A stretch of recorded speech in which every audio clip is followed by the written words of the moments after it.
Hey y'all, so I want to share something with you today that really gets me excited when I read it, okay? And it's out of Acts chapter 5. So if you go read that, you're going to see that the disciples, they get thrown in jail due to their teachings about Jesus, okay? But there is an angel of the Lord that comes and gets them out of jail. But then they get brought before the Sanhedrin, right? And they're wanting to persecute them.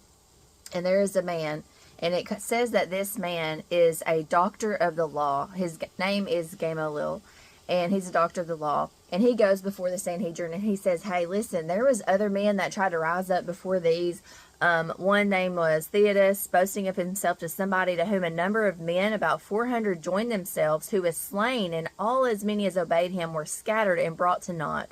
And then there's another that rose up, and once he was gone, then all his followers dispersed, and it came to nothing. Okay, so Gamaliel is saying, hey, listen, if what these guys, these disciples are doing and who they're teaching about, if it is not of God, it's going to go away, right? But Gamaliel said, but if it is of God, you cannot stop it, okay? And that fires me up, because here we are over 2,000 years later, and we are still talking about Jesus. Lives are still being changed through true repentance and belief in Jesus Christ.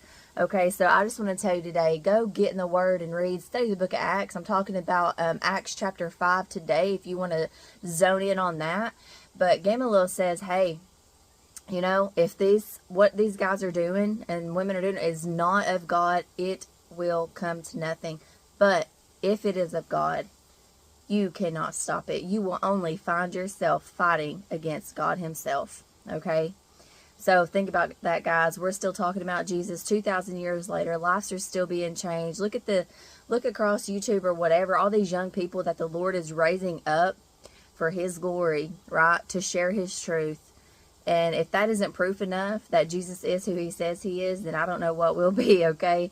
So get in the Word, read, study. But I just want to tell you, it's been over 2,000 years, and we're still talking about Jesus Christ.